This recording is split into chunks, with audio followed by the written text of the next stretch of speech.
ఒక దైవజనుడండి ఒక దినాన వాక్యాన్ని బోధించడానికి ఒక పట్టణానికి వెళ్ళారు. అయితే ఆ పట్టణంలో ఆయనకి ఒక మంచి ఖరీదైన హోటల్లో ఆయనకు ఒక రూమ్ బుక్ చేశారు. అయితే అక్కడ ఉన్న ఫెసిలిటీస్ అన్నీ చాలా బాగున్నాయి, సౌకర్యాలన్నీ, ఆ వాతావరణం అంతా చాలా బాగుంది. అయితే అదే రోజు అదే హోటల్లో ఒక సినీ నటి మనీషా కొయిరాలా అనే ఒక సినీ నటి అదే హోటల్లో దిగింది. చాలామంది ఆమెను చూడడానికి వచ్చారు, ఆమె ఫ్యాన్స్ వచ్చారు, లగ్జరీ పర్సన్స్ వాళ్ళందరూ చాలామంది వచ్చారు ఆమెను చూడడానికి.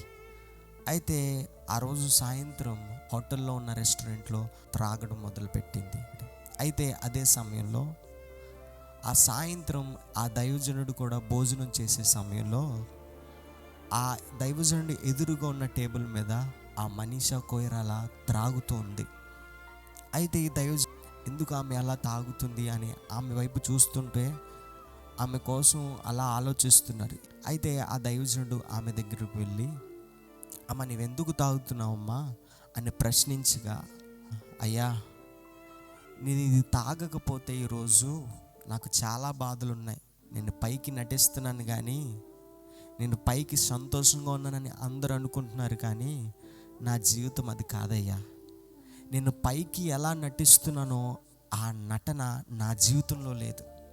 అందుకే ఇది త్రాగైనా ప్రశాంతంగా ఆ మత్తులో నిద్రపోతానేమో అని ఆశతో తాగుతున్నానయ్యా అని చెప్పింది.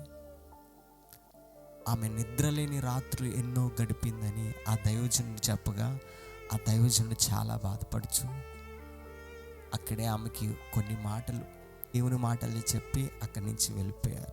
మీకు ఎందుకు ఈ విషయాన్ని జ్ఞాపకం చేస్తున్నానంటే, మన జీవితంలో కూడా పైకి నవ్వుచూ ఉండొచ్చు, వెళ్ళిన ఫంక్షన్లో, వెళుచున్న మన ఫ్రెండ్స్ దగ్గర, లేకపోతే మన కుటుంబ సభ్యుల దగ్గర, మన రక్త సంబంధుల దగ్గర మంచిగా పైకి నవ్వుతూ ఉండొచ్చు, కానీ లోపల ఉన్న బాధ ఎవరికి చెప్పుకోలేనిది.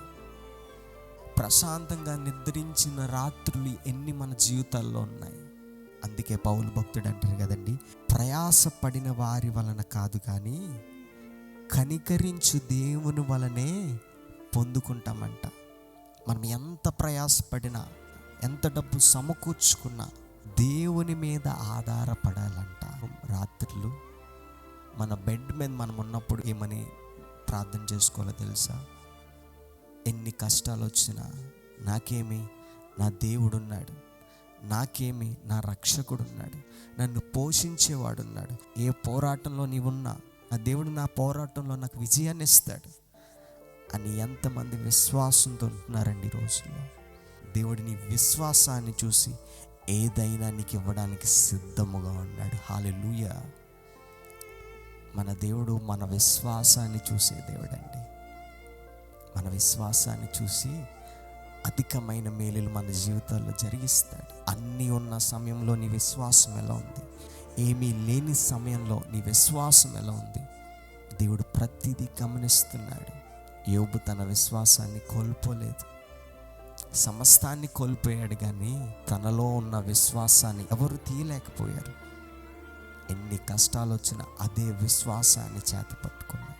ఈనాటి దినాన మనకి ఏ సమస్య వచ్చినా, ఎటువంటి పరిస్థితులు వచ్చినా, ఎటువంటి సమస్యలు వచ్చినా, ఏ విజయానికైనా విజయాన్నిచ్చి నా గొప్ప దేవుడు సిద్ధముగా ఉన్నాడు.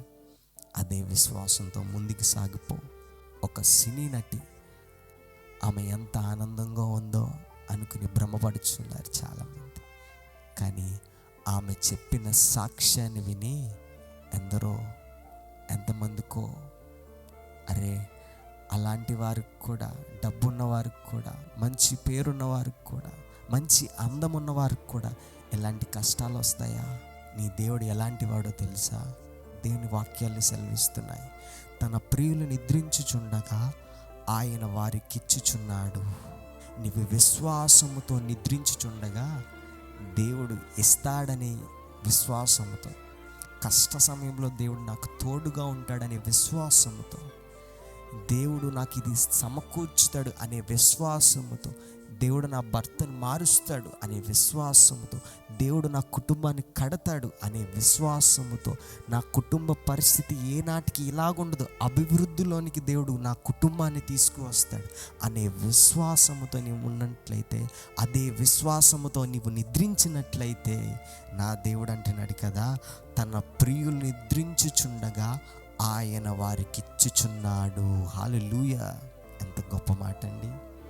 విశ్వాసముతో దేవునిపై ఆనుకుని ఉన్నవారికి ఆయన ఎన్నడూ విడిచిపెట్టే దేవుడు కాదు. అట్టి విశ్వాసముతో ముందుకు సాగిపోతాం. దేవుడి కొద్ది మాటలు దీవించి ఆశీర్వదించునుగాక. ఆమేన్.